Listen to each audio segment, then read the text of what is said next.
Entonces, en primer lugar, me gustaría partir señalando que este tema, el tema del tráfico ilícito de migrantes, es un tema central para el Departamento de Extranjería y Migraciones y es de suma relevancia para nosotros avanzar en estos temas. Avances que ya se han ido concretando, ¿cierto?, con los trabajos en conjunto que hemos realizado o que hemos estado realizando con la División de Seguridad Pública del Ministerio del Interior. Hemos hecho un diagnóstico de levantamiento del estado de cumplimiento de Chile del protocolo contra el tráfico ilícito de migrantes por tierra, mar y aire, y que también espero que prontamente ya ese diagnóstico pueda ver la luz.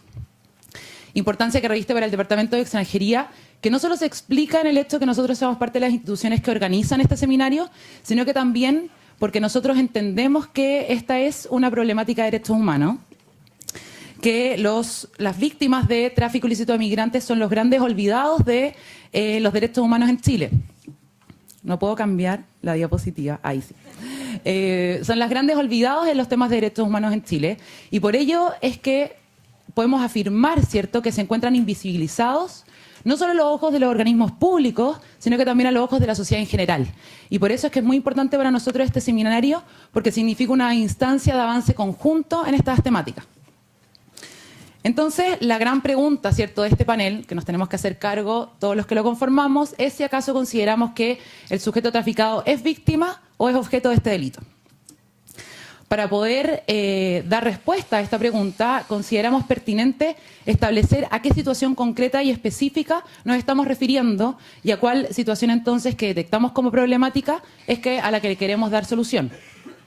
En este sentido, es importante señalar que entendemos que esta pregunta debe ser contestada respecto a aquellas situaciones puras de tráfico ilícito de migrantes. ¿A qué me refiero con situaciones puras de tráfico ilícito? Ocurre muchas veces que respecto al sujeto traficado confluyen otras categorías, otras calidades que lo hacen sujeto de protección internacional. En este sentido, el sujeto traficado puede ser a su vez víctima de trata de personas, puede ser a su vez solicitante de refugio y también puede ser a su vez menor de edad. Para nosotros estos casos no revisten mayor problemática, dado que la normativa, tanto nacional como internacional, les da protección a estas personas en virtud de estas otras calidades distintas del tráfico.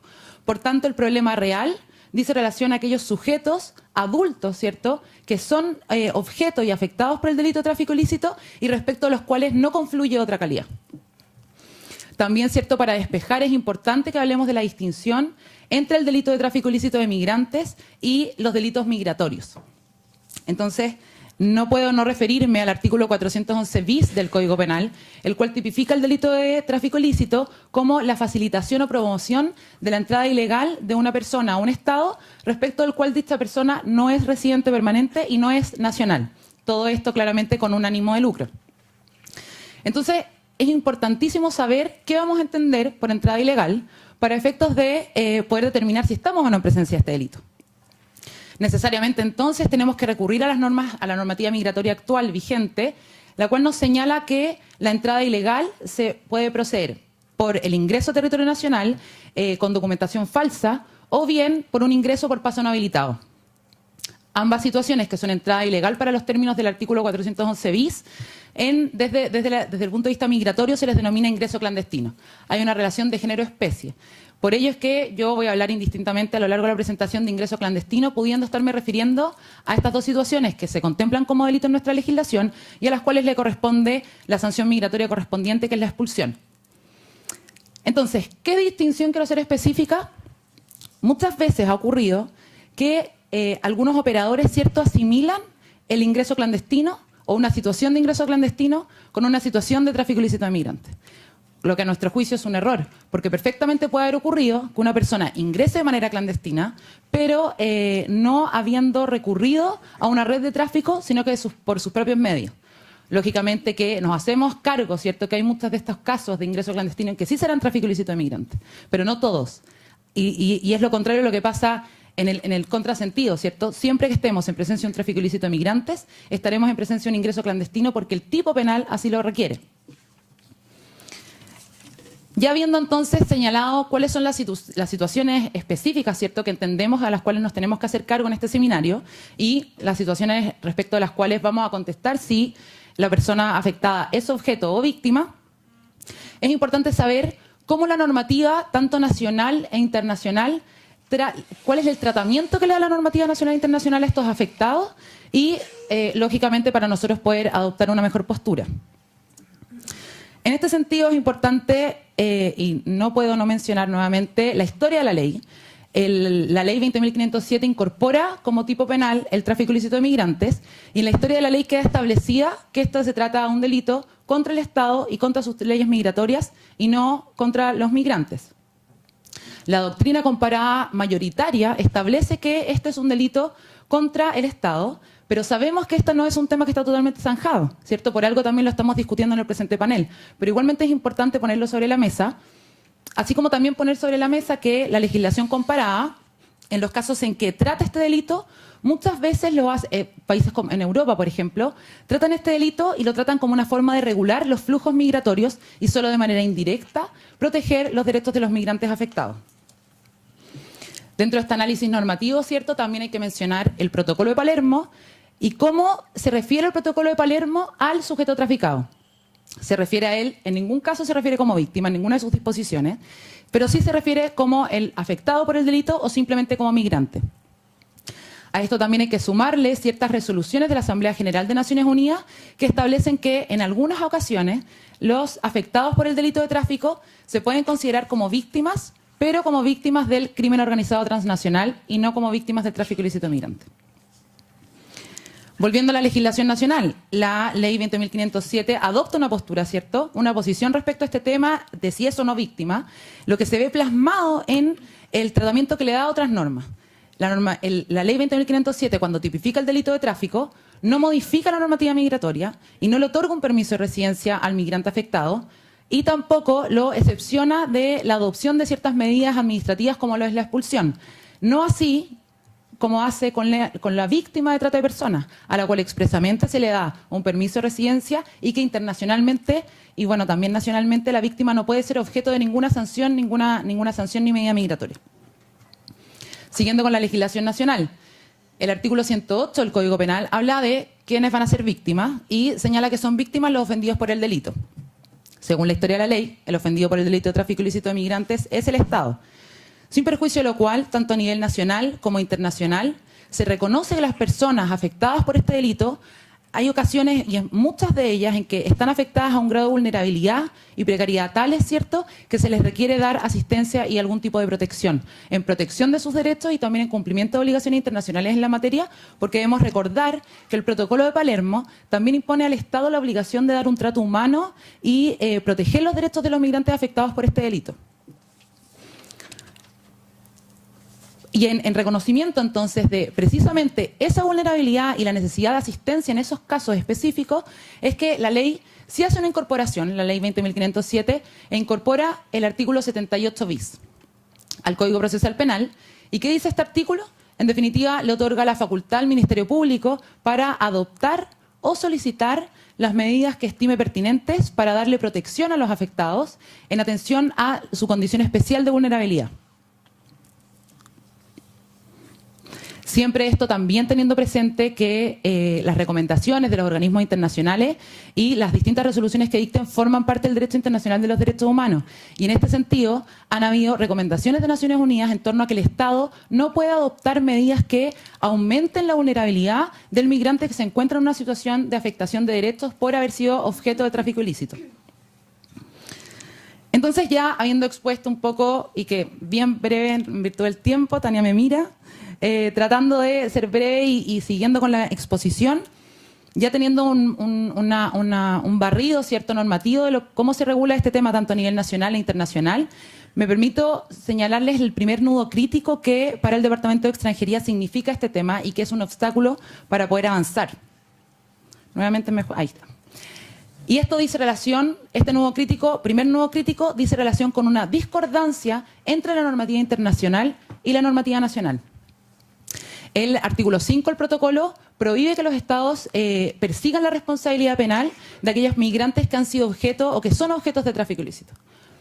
Pero por su parte, nuestra normativa interna, nuestra normativa migratoria, que es bastante anacrónica, ¿cierto?, penaliza y establece como delito migratorio el ingreso clandestino, sea en sus dos figuras, ¿cierto?, ingreso con documento falso o ingreso por paso no habilitado. Primera disyuntiva. Entonces tenemos una norma internacional que nos dice que no podemos hacer persecución penal y por otra parte tenemos norma interna que nos dice que se debe perseguir criminalmente, al menos en la ley de extranjería, que se debe perseguir criminalmente y luego de la persecución penal se debe adoptar la sanción migratoria. ¿Qué hemos hecho entonces? ¿Qué ha hecho el Departamento de Extranjería tratando de hacerse cargo de este nuevo crítico? Si bien la ley establece que es un delito y que este delito en el fondo debe ser perseguido penalmente por el organismo responsable, que es las intendencias regionales, hemos tratado de hacer aplicación de una facultad reglamentaria, que ya fue comentada en el panel anterior, que dice relación con que faculta a la autoridad migratoria para hacer el requerimiento, desistirse de la acción penal y luego de ese desistimiento entonces se va a dar por extinguida la acción penal para luego... Y luego se habilita a dictar, el reglamento habilita a dictar la expulsión administrativa. Entonces, varias cosas respecto a este punto. En primer lugar, entendemos, cierto, que ha sido bastante criticada esta práctica, pero esta es una práctica que se aplica y que debe entenderse así, y que se aplica conforme a aplicación de criterios internacionales por parte del departamento. Existe la autoridad migratoria, cierto, cree firmemente que la migración irregular no es un delito. Y no solo lo cree, sino que hace aplicación de normativa internacional que así lo señala. Por tanto, nosotros vimos la posibilidad, a través de la aplicación de esta facultad reglamentaria, de no perseguir la responsabilidad criminal, pero igualmente dictar el decreto de expulsión, porque son cosas distintas. La gente suele confundirse. Una cosa es la responsabilidad penal y el delito, y otra cosa es la responsabilidad administrativa y la infracción migratoria, y a eso corresponde, claro, el decreto de expulsión, que no es algo que haga Chile y que no haga ningún otro país. Eso es una práctica que se hace en general en derecho comparado, porque el ingreso clandestino efectivamente es una infracción migratoria.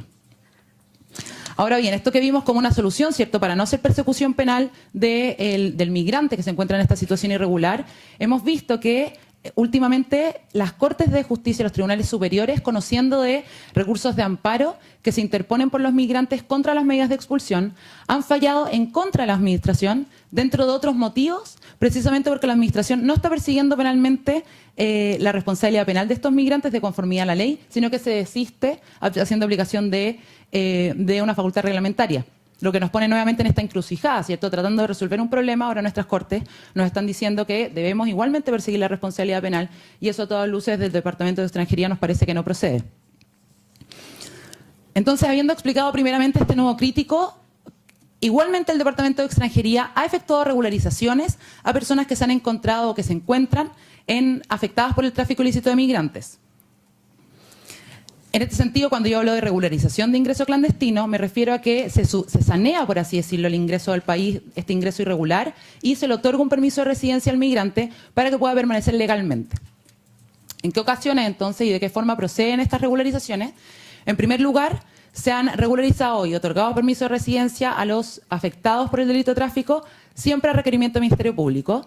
El Ministerio Público, explicando un poco el proceder, una vez que se termina el proceso penal y se dicta sentencia condenatoria por tráfico ilícito, requiere la regularización de su situación migratoria al Departamento de Extranjería, haciendo uso de esta facultad que yo les comenté anteriormente que tiene, y en atención a la condición especial de vulnerabilidad que tiene en que se encuentra el migrante. En este sentido, también nosotros hemos colaborado directamente con el Ministerio Público, porque muchas veces ocurre que cuando hay proceso pendiente y hay un migrante que está en situación irregular, ¿cierto?, de ingreso de manera clandestina, muchas veces nos solicitan que se suspenda la expulsión que se ha dictado por ingreso clandestino, o que se suspenda el procedimiento de expulsión, es decir, que no se dicte la medida, porque es necesario que esa persona testifique en juicio. Aquí entonces claramente que hay un segundo nudo crítico, ¿cierto?, porque efectivamente nosotros... ¡Ay! Esto está malo. Bueno, efectivamente hay un segundo nudo crítico en el sentido que nosotros lo que hacemos es suspender la expulsión y accedemos a la petición del Ministerio Público, sin perjuicio de lo cual entendemos que esa persona permanece en territorio nacional y permanece en situación migratoria irregular. ¿Por qué? Porque el fin que se tiene con esto es que testifique en juicio. En este sentido, sabemos que es un nudo crítico porque, como no le podemos dar un permiso de residencia, porque la ley prohíbe que le demos un permiso de residencia a una persona que ha ingresado de manera irregular, la persona se mantiene en Chile, pero se mantiene sin el permiso de residencia, lo que quiere decir que no puede desarrollar ninguna actividad remunerada y que muchas veces no puede acceder a los servicios sociales básicos. Entendemos que este es un nudo crítico, ¿cierto?, del que hay que hacerse cargo, pero a la vez también tenemos que entender la imposibilidad legal que existe para estas materias de poder otorgarle algún tipo de permiso a estas personas afectadas. Y en este sentido, como posibles soluciones, ¿qué podemos ver a priori, a simple vista? Podríamos decir que si el único fin que tiene el que la persona permanezca en el país, bueno, que se vean las posibilidades para poder tomar prueba anticipada, ¿cierto? Y poder hacer una repatriación del afectado. Repatriación del objeto de tráfico, que por lo demás es algo que insta el Protocolo de Palermo. El Protocolo de Palermo en el artículo 18 y siguientes extensamente habla de la repatriación, y eso también se puede ver, la repatriación, como una forma y una ayuda del Estado para que precisamente evita aumentar su situación de vulnerabilidad. Repatriarlo, y que el protocolo señala que se puede repatriar al país de origen, del cual es nacional, o al país donde tenga residencia permanente. Entonces ahí también podemos ver algunas posibles soluciones. Ahora bien, ya terminando, me parece que ya nos podemos hacer cargo, habiendo hecho todo este análisis, ¿cierto? ¿Qué opina el departamento? Finalmente acá estamos en este panel y es importante saber qué piensa el departamento, si son víctimas o si son objeto del delito.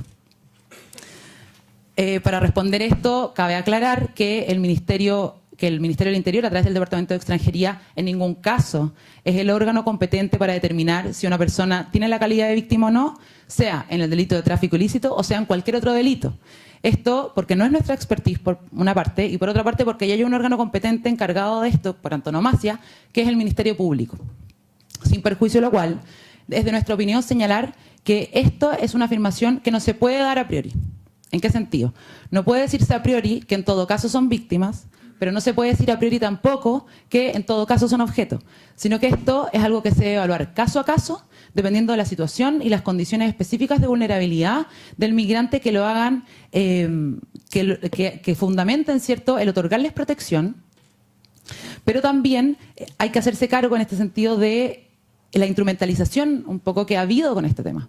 Tal vez no es la regla general y sin duda que no lo es, pero claramente que ha ocurrido también por esta asimilación que yo les contaba, ¿cierto? Esta asimilación entre ingreso clandestino y tráfico ilícito de migrantes, que muchas veces cuando hay personas en situación de irregularidad denuncian o hacen la denuncia respectiva por tráfico ilícito con el solo objeto de obtener la regularidad migratoria, pero no siendo realmente personas afectadas por este delito. Entonces también hay que hacerse cargo de eso. Bueno, ya y ahora sí terminando, para nosotros es de suma relevancia que todos los actores nos podamos poner de acuerdo, todos los actores incumbentes, tanto públicos como de la sociedad civil, nos podamos poner de acuerdo en si vamos a considerar que estas personas son o no víctimas, en qué momento las vamos a considerar como víctimas y quién será el organismo competente para determinar su calidad de víctima, porque entendemos que este es el punto de partida, ¿cierto?, para poder ir avanzando en la protección y asistencia que se les va a dar en su calidad de tales. Esto, nuevamente, porque la obligación del Estado es también darle un trato humano a todo migrante, pero sobre todo a aquellos que han sido objeto de tráfico, que están en una situación grave de vulnerabilidad. Y siempre tener presente, siempre, que cuando estamos hablando de tráfico ilícito de migrantes, de lo que estamos hablando finalmente es del gran negocio de la migración. Este es un negocio, ¿cierto?, que es de alta rentabilidad, que está entregado lamentablemente a la oferta y la demanda. Entendemos que una legislación migratoria anacrónica, que no se ajusta a los tiempos actuales, que no le otorga a la autoridad administrativa herramientas suficientes, ¿cierto?, para poder hacerse cargo del fenómeno migratorio y poder dar solución a estas situaciones, claramente que lo único que hacen es propender a la impunidad de las personas que están detrás y en ningún caso evitarlo. Por último, entendemos también que este seminario es un gran avance en estas materias, es un gran avance para que todos los actores podamos realizar o generar actuaciones conjuntas sobre la materia y podamos darle finalmente una solución a la problemática humanitaria que significa hoy en día el tráfico ilícito de migrantes. Muchas gracias.